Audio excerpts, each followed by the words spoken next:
Emma's Universe podcast. Where do we go from here? Where do we go from here? Emma's Universe podcast. Where do we go from here? Where do we go from here?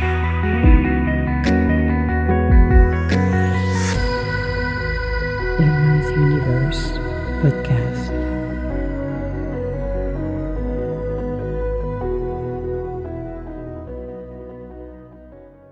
Hello and welcome to Emma's podcast. I'm just thinking right now because I was having, it's not me, it's the dog, Mike Arthur, my big baby, was having a moment where he feel like he needed to defy everybody here. So, yeah, so that would be the boys. I'm thinking about it actually. It's not the topic of the day, but I have to give a twist on a little Monday because there is always something happening here and you want it or not. It's like a bunch of kids that never leaves the house. So those are my kids that never leaves the house ever. But it's funny to see their personality, especially when you're talking about dogs or cats, because I had some cats who had a bigger personality than the entire room. But Mike was having a moment, and I think he's trying to cheat actually because he wants to eat. He eats in an hour. There is a time, we set a time, it's part of the routine when they're supposed to eat. So the boy is having a moment trying to see if he can sway me to eat earlier, which is not going to happen. And I still have a hair. It's quite irritating. I'm going to remove this for a sec. I have a hair on that, so on the little foam, which is quite unpleasant when you're talking on a microphone. And you got that thingy that comes here. I'm going to do it without it and see what's going to happen, actually, because that muffly sound. Let's see what's going to happen. So, okay. Now I wasted a few minutes. I know it's not the topic. Now we're going into the topic. So, on today's podcast, we're going to be talking about the myth of having it all, redefining balance and success, because a lot of people have an assumption that we need to go through and understand actually if that fits the mold for everybody, and I'm going to say no, it doesn't. So on this podcast, so we're challenging our myth that deeply ingrained in modern society, the idea that we should be able to have it all. The perfect career, the perfect body, the ideal family, a thriving social life, spiritual balance, financial freedom, all wrapped up in a neat, curated bow. But is that realistic? More importantly, is that even what we truly want? That's a good question. So we're going to unravel this myth and explore the cost of chasing it and talk about how to redefine success and balance in a way that actually feels good to our soul, that fits who we are. Because that's the problem, and I talked about it on the previous podcast as well. I'm going to put that doody bobber again because I think it's irritating. Yeah, that's better this way. Sorry. I'm testing today, all right? I'm not going to redo the episode. I am testing, I am doing. This is what we do here. We go messy, we do things that's real, all right? It's not manicure like a beautiful lawn. But let's talk about the myth, because a lot of people put pressure on their lives. And it goes from generation to generation, and everybody passes down that heavy bucket and accumulating more at the end of the day. So where the have it all myth come from? Let's start with how we got here.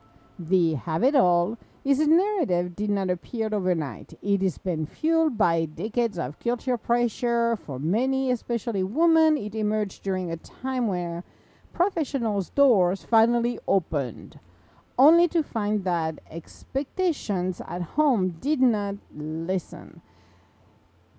Add to that the curated perfection of social media, and we're left believing that it was. And if we just try harder, manage our time better, or wake up earlier, we can master every area of our lives flawlessly like a good, curated, and polished movie in Hollywood. But here's the truth, this narrative is unrealistic. It doesn't account for the rest, it doesn't account for life's unpredictability.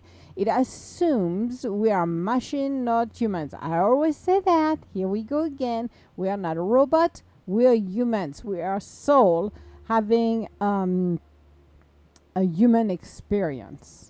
So we have to be realistic because everybody in the 50s, in the 40s, 50s, at the beginning where TV showed up, they wanted the curated lady that was, oh, the great mom, always looking impeccable, makeup on, perfect, even when you know realistically that this is not the truth for everybody. You have to be realistic.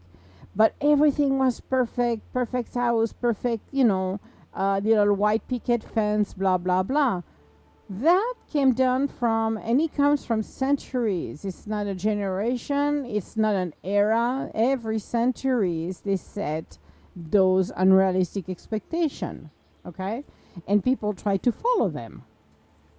Are we meant to be exactly the same with everybody else's? Absolutely not. So this is the myth, and we need to just throw it out of the window. Open the window, throw it out of the window, down, wash your hand. We need to stop this because it doesn't fit our souls. It doesn't fit who we are. It doesn't fit the mold. That's what the pressure of the ego world, where we put everybody in the same little box and we shut off the box. We don't want people to think for the outside of the box. We don't want people to think for themselves. We don't want them to do something that, oh my God, we don't recognize. Well, wake up and smell the roses. We are not identicals. We are not the same. We're all different. So we should be able to embrace and adjust based on who we are.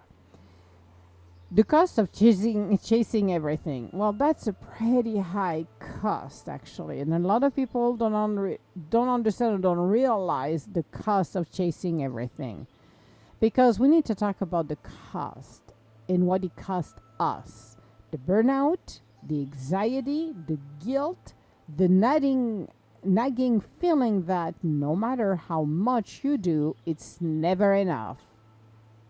I've spoken with high performers, parents, entrepreneurs, people society sees as successful, and still they feel empty or chronically exhausted. And why? Because chasing everything dilutes the joy and the right things. We are spreading ourselves so thin that we lose connection to what matters the most. Look at the calendar you got on your refrigerator if you have kids.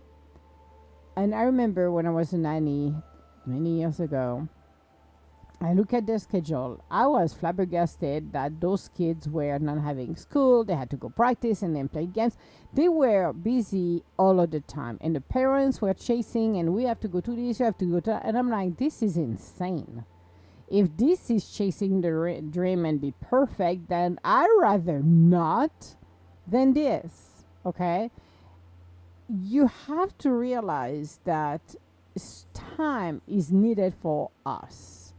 And a lot of people want to have the same thing than everybody else is. But again, like I said, we're all different people.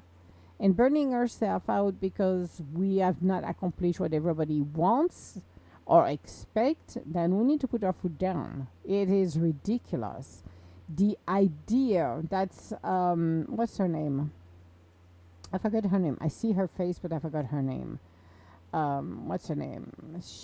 I attended some of her retreats, which was pretty good. I forgot her name. How? Colette Baron Reed. Here we go. Colette Baron Reed. She's a medium psychic. Blah blah blah. Pretty cool. I like her actually. She's pretty cool woman. But it was very interesting because she said somebody was putting her on a pedestal, And her instinct was, do not put me on a pedestal because I'm going to fall. I rather to be on the ground than you elevate myself to something that I am not. And a lot of people have that idea that, oh my God, we have to be something then we cannot be because this is not who we are. Or we're losing the sense of ourself every time we're doing something like that. So we have to stop chasing everything that dilutes the joy. We want that joy. We want to be happy. We want to be grounded. Yes, there is some days you're gonna have a book schedule, but there is stuff that you might be able to remove it out of that schedule. Maybe you don't need to jam pack everything and make it as perfect as it is because it's not perfect. So that's the cost of chasing everything. Now we can look at the balance and what balance really looks like. Because when you're done chasing after everything, then you can come back and ground yourself a little bit and reassess what are the priorities. Because balance isn't it's not a perfect equation. It's not. It's a rhythm. Some season demand more from your career, other from your families or health. So real balance is learn to be flexible. It honors that you are a human being with changing needs. So I invite you to ask yourself, what does enough look like for me right now? If you gave yourself permission to focus on just a few things deeply, how would your life feel? Think about this. I'm going to repeat the question and write it down. What does enough look like for you right now? If you give yourself permission to focus on just a few things deeply. Maybe instead then always be out and going and blah blah blah and overly socialize on doing things like that, maybe spending time doing other activities. Maybe you have a garden and you have not spent much time in, just to relax, sit down and enjoy, or see a couple of friends, or even take care of a couple of things, or reconnect with your children and your significant others. But ask yourself, when you truly ask yourself, you will realize there's a lot of things that's going to fall off from that calendar very quickly. That is not necessary. And the chasing will stop to happen because we have to learn to be flexible and we have to learn also to have that balance. And this is a dance. It's always a dance. So think about it. What balance really looks like to you? And new definition of success. So let's talk about this because when you really take the time to explore who you are, to learn who you are, because it takes time, it takes a lifetime. Some people think they have it already in their 20s and it's like, no, wait a little longer. I'm telling you, wait. Life gonna get you into different path that you're gonna learn more about who you are. But when you start to really define what success is for you. Maybe at the beginning we'll say, it's being a trillionaire. Great, if it's what it is and you're still thinking it is, go for it. But in most cases, success is to be able to have your family around. It's to spend some time with them. Maybe it's something different. So let's throw out the cookie cutter version of success, and instead of measuring it by how much you do or how perfect things look, consider this. Does your life reflect your values? Number one. Are you present for what matters? Number two. Are you growing in a direction that feels meaningful? Number three. Because that's success. It's time to set boundaries, say no to things that don't serve you, and reclaim your energy for the parts of life that truly aligned. And I think this is the key because everybody has a different definition of success. I do, you all do. We all do. And when we're looking at success, it's our internal success. It's about us. It's not about how it looks like or what do we project with others. Because when you are successful, and it doesn't matter if you're a billionaire or not, it doesn't matter if you have a jet or a yacht waiting somewhere in the world. No, success will really open your own self, will ground you. You'll be happy. You're gonna grow and you're gonna glow, actually. Glowing should be the word of the day. Glowing. And that makes a huge difference. So when people attribute success in business, it's always who's the best, who's the more popular, who's this, who's that. But the universe will teach us things along the way that we are not accounting it for. And that's what I love with the universe. The definition of success, you could say success in maybe when you were in your 15 and you said at 15 years old, what was the definition of success? Or maybe that would have been popular, maybe that would have been rich, maybe that would have been be on a cover in magazines, maybe fill out the blanks. And you're in your 20s when you're entering the work force, and I'm saying full time, not going to school and having your job. It's like you're done with school. In your 20s, what was your definition of success? Maybe it's to have a home, to have children, to have a car. Maybe it's fill out the blank. In your 30s, looking at what was the definition of success for you? And as you go through the decades, through where you are today, and look at the definition of success or what you think the definition of success is for you, not for everybody else's, but for you.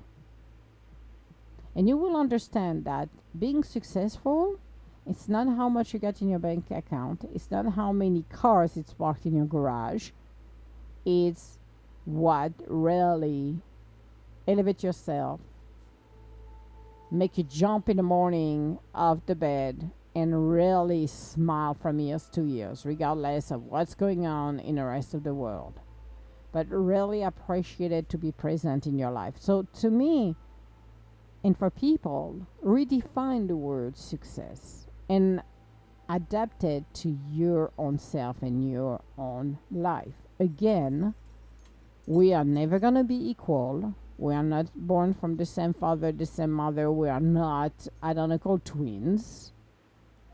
Their bank account is not the same than everybody else's bank account. You did not grow and start your life at this in the same similar house. We are not there.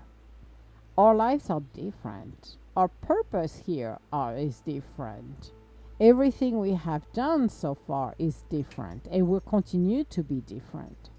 And that's what people don't understand. Most people don't grasp that idea. What makes you successful is not what makes me successful or somebody else is successful. So take the time to reflect on that and modify what you're doing to really invite all of the element that makes you whole, that makes you who you are. And again, the rat race, let it for somebody else's. I did the rat race. I did it. I worked so much in my 20s, 30s, 40s, beginning of my 50s. I'm like, okay, now I'm like, you know what? I'm going to focus on what I like to do. And I'm going to just do what inspires me and how I want to help people or businesses. But I am not going to take on things that doesn't resonate with me. I was doing it already in my mid-20s. I must be honest. But I really redefine my success by spending time in nature, by going playing tennis with my pops, which is awesome. That to me is successful.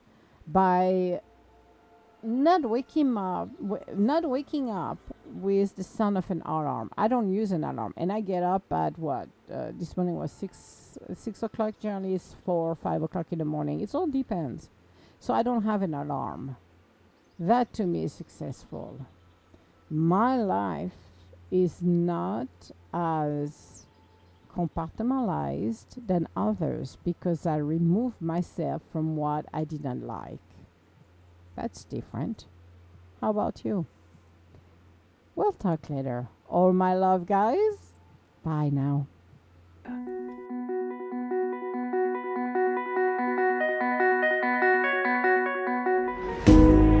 do we go from here? Emma's Universe Podcast.